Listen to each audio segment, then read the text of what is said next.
This is why Vex is my favorite Xenoblade protagonist, and one of my favorite protagonists of all time. What's the climax of his character? Jin in the World Tree, the final confrontation where he and Jin go 1v1 in a steel cage match. And Vex tells Jin all that he has learned and experienced on his journey. That, yeah, evil exists, the world ain't perfect, there is pain and suffering, but that doesn't mean that people like Vex don't exist, or that Vex is a one-off. For when Vex dies, there will be others to step up into the batter's box and take a stand.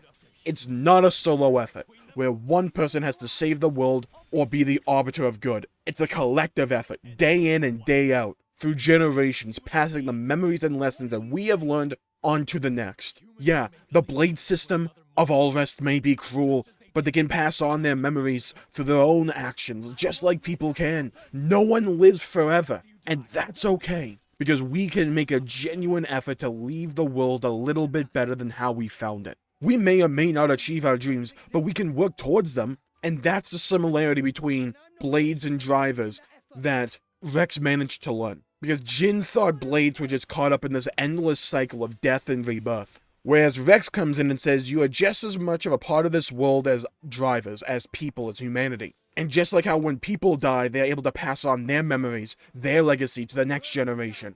When a blade dies, they're able to do the same through their own actions. And if Rex should die, then that idea wouldn't die with him. Someone else will pick up the torch, because that is the thing about us as people. We can pass on our will to others. And in that moment, Jin realized Rex was just like Laura, and he bought into Rex's words. There was always some part of Jin that wanted to believe in the words Rex had preached all this time, because if he didn't, he would never have even asked Rex the questions. The cycle of humanity doesn't have to lead to death and pain, and Jin isn't the type to brag or gloat without purpose. He kind of does to Rex early on, and in Tantal, because at least to me, he's trying to stamp out whatever hope still lies in Jin's heart for wanting Rex to be right. And like a flower on fire, he has to stamp it out before it catches on. The cycle of humanity doesn't have to lead to death and pain. After the events of Torna, Jin believed that the inevitable result of human intervention was always going to lead to Mortitha, to lead to death and despair, and rot and decay, always. Rex doesn't believe this has to be the case. He believes that we can pass down our morals, the lessons that we have learned, our thoughts and memories onto someone else when we die.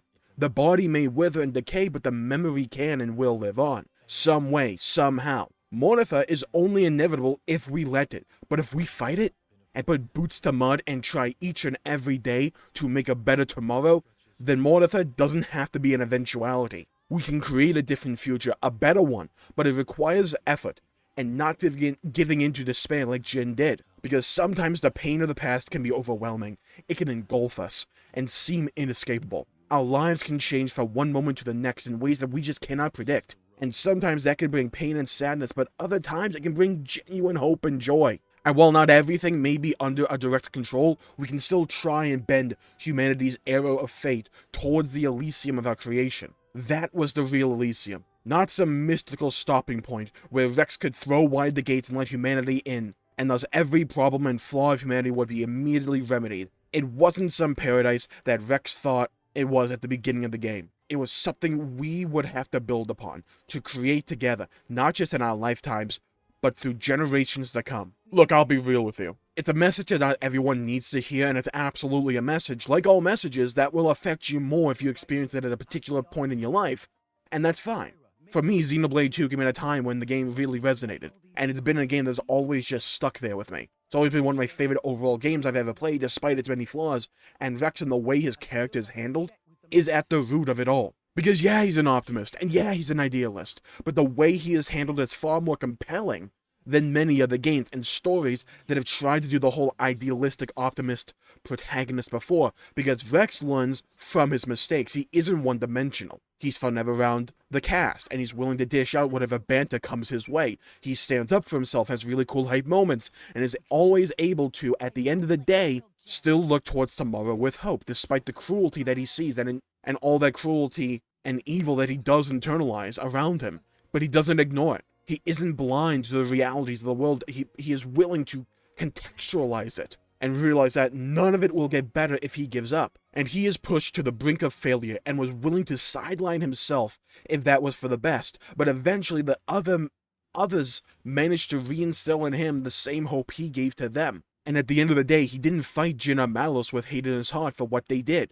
He could have, but he didn't. He just wanted to fight for what was best, and he wanted to get through to them. And honestly, it's pretty touching, because to me at least, it was handled in a sincere way, and not in a corny way where he'll just beat them with the power of friendship, and then magically they'll come around to his way of thinking. You know, despite the whole fact that we'll beat them with the power of friendship is one of his battle lines. He understands where they are coming from and is willing to offer a different perspective. He doesn't dwell on stuff. Nothing gets dragged out. He's willing to learn and accept responsibility when applicable, but is willing to push back when needed. To me, a great journey can help make up for a mediocre ending. But a great ending, combined with a great journey, makes for the best of stories. And Rex, culminating all that he has learned to form a practical, reasonable, but still optimistic and hopeful message that he's able to instill in Pyra, Jin, and Malos, created one of the most satisfying and fulfilling character arcs that I've ever experienced, because the journey itself was enjoyable, filled with ups and downs, but one that always bent towards hope.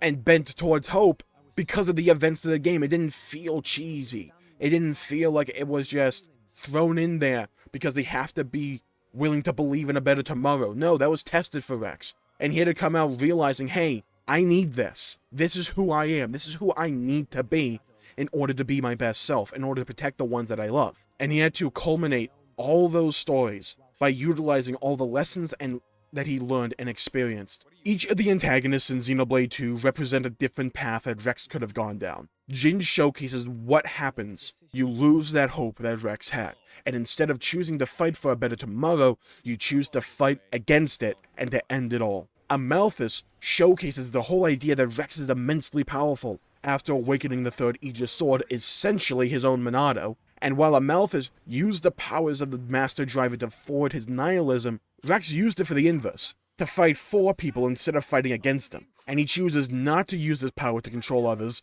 like Amalthus does. It's subtle, but it showcases what side that Rex is on, and how he values the ability for people, including Blades, to choose their own actions and their own future, to walk their own path. Malos is more akin to a foil for a Pyra and Mithra, but the dynamic for Malos is more of a what if. What if Malos didn't end up as Amalthus's blade? And what if he had, someone like Rex? Malos was like a sponge that soaked up the nihilism and hatred that Amalthus emanated. But had he been with Rex from the start, maybe a different road would have been there. Or at least one that's more apparent to Malos.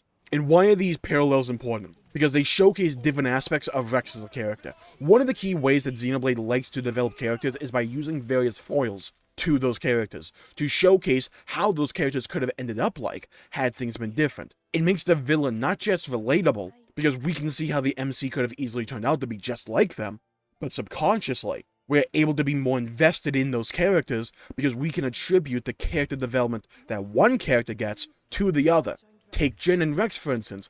In Torna, we saw Jin's relationship with Laura unfold, and eventually we saw him sink to the depths of despair. It's a great story, with a heartbreaking finale, because we know the path Jin walks in base game 2, but it adds to Rex as a character because we understand that had something similar happened to Pyra and Mithra for Rex, and he had no one there for him, or at least more than saying one sentence like Scramps was, that it would break him, as we kind of saw in the Tantal scene. Differing circumstances and all that, but still, we kind of saw Rex almost tread down that path, but find a different solution there. Instead of wanting to destroy the world, he just kind of wanted to isolate himself so he didn't hurt the ones he loved. We may not agree with the antagonists, hopefully at least, they do slaughter a ton of people, but we can see the parallels that are drawn between those characters. They are two sides of the same coin, essentially, and as one side becomes a better character, the other's motivations and complexity becomes more compelling and bolstered. It's a synergistic relationship, where the time spent developing one character is never just spent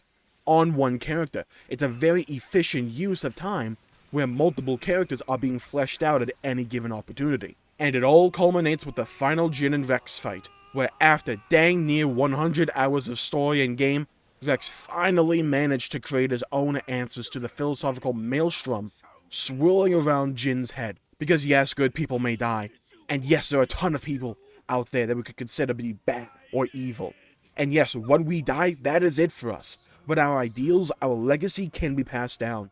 the torch passed on, and we can be remembered by those we leave behind, and that's the message Jin not only needed to hear but to see. Because being told this would have been all well and good, but he needed to see someone as good as Laura again. So he knew that the words had meaning, and that they were being backed up, and it was undeniable at that moment that they were. When Rex tried again and again, had been beaten and broken time and time again by Jin, only to get back up and to be even stronger the next time.